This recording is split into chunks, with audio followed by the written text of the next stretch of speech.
सदस्यता अभियान चल रहा है भारतीय जनता पार्टी का, जिसमें हमारे कार्यकर्ता, मंडल अध्यक्ष और हमारे महामंत्री, सारे कार्यकर्ता लोग इसमें लगे हैं। महिला मोर्चा, युवा मोर्चा, तो सभी को कार्यकर्ता बनाने हैं।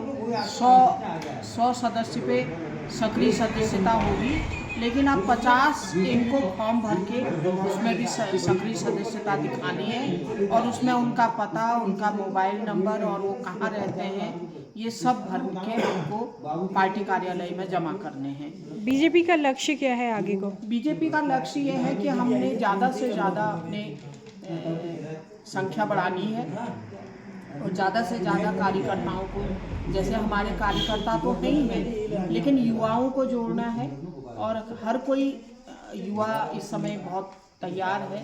जिस तरह से माननीय मोदी जी का और माननीय हमारे युवा मुख्यमंत्री जी का कार्य चल रहा है, उनसे प्रभावित होकर कोई भी मना नहीं कर रहा है कि हम सदस्य नहीं बने। हर कोई हमारा सदस्य बन जा रहा है, तो इसके लिए मैं सारी जनता का भी और जो सदस्य बन रहे हैं उनकी भी आभारी हूँ कि आप लोग भारतीय जनता पार्टी के सदस्य बन रहे हैं। उसमें कहीं गवर्नमेंट की ऐसी नहीं लगती कि एक व्यवस्था सही सुचारू तरीके से होनी चाहिए? मैडम देखिए, हमारे जो धार्मिक स्थल है वहाँ पे कईयों ने अतिक्रमण कर दिया।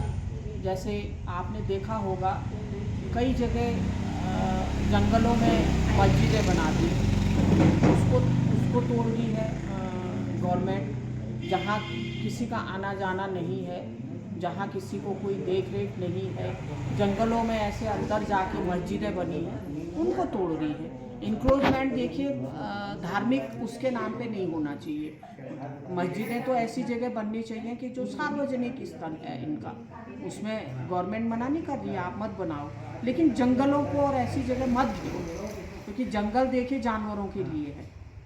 जानवरों को भी तो कहीं ना कहीं रहना है, जानवर कहाँ जाएगा?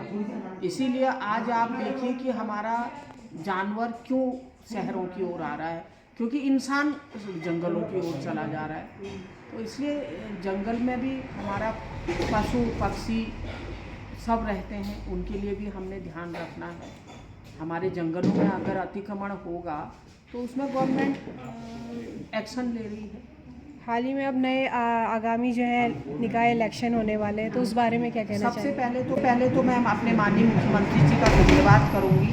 मेट्रोपोल की जो अभी हमारी भूमि थी, उसको पार्किंग के लिए हमारे माननीय गृह मंत्री हैं अमित शाह, उन्होंने, क्योंकि डबल इंजन की सरकार का देखिए यही फायदा है, हमारी डबल इंजन है।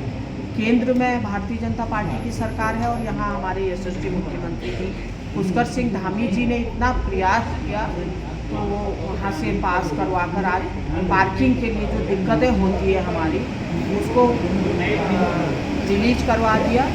तो मैं धन्यवाद करूँगी, हमने कल भी धन्यवाद किया और आपके माध्यम से भी माननीय मुख्यमंत्री जी का धन्यवाद करूँगी।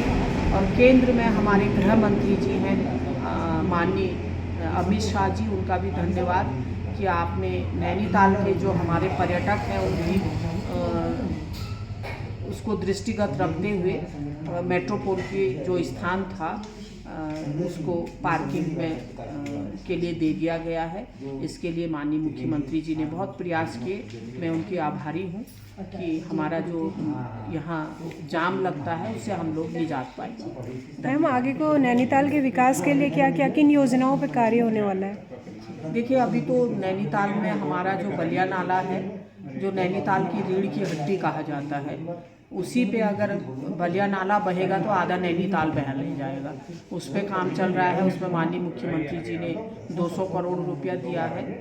और इसी तरह हमारा जो डिग्री कॉलेज के बराबर में भूस्खलन हो गया था, उसमें पैसा दिया है। और नैनीताल में हमारी इंटरनल 63 सड़कें हैं, तो उसके लिए पैसा दिया है। और हमारा आपने देखा होगा, हमारा CTP जो हमारा बन रहा है,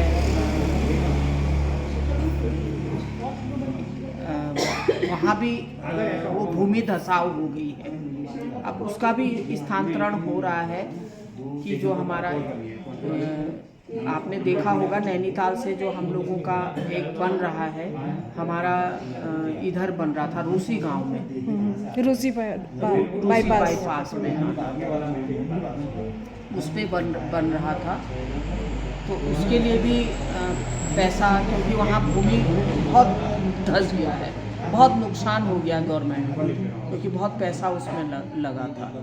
तो उसमें भी पैसा देंगे। नैनीताल में भी हमारा, जैसे अभी माननीय मुख्यमंत्री जी ने हमारा भवाली हो, भीमताल और रामनगर में जो हम लोगों के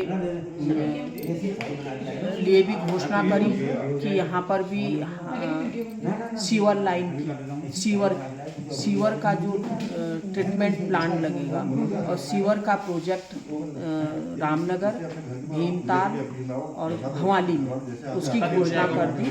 तो उसके लिए भी मैं माननीय मुख्यमंत्री जी का धन्यवाद करूँगी। अभी बेताल घाट आए थे, वहाँ कई सड़कों की घोषणा माननीय मुख्यमंत्री जी ने करी है। अभी हल्द्वानी में आए, देखिए हल्द्वानी में सबसे ज़्यादा जमरानी बांध से हमारा कई लोगों को, हल्द्वानी वालों को पानी मिलेगा और उससे कई लोगों को सुविधाएं होंगी। तो इसके लिए भी मैं माननीय मुख्यमंत्री जी का धन्यवाद करूंगी कि जमरानी बांध कब से था, उसमें कई हमारे मुख्यमंत्री जी ने कोशिश करी, सांसद जी ने कोशिश करी। तो जमरानी बांध के लिए भी माननीय मुख्यमंत्री जी का बहुत बहुत आभार प्रकट करूंगी कि अभी हल्द्वानी में उन्होंने उसका लोकार्पण और शिलान्यास करे कई योजनाओं की। तो मैं माननीय मुख्यमंत्री जी का बहुत बहुत आभार।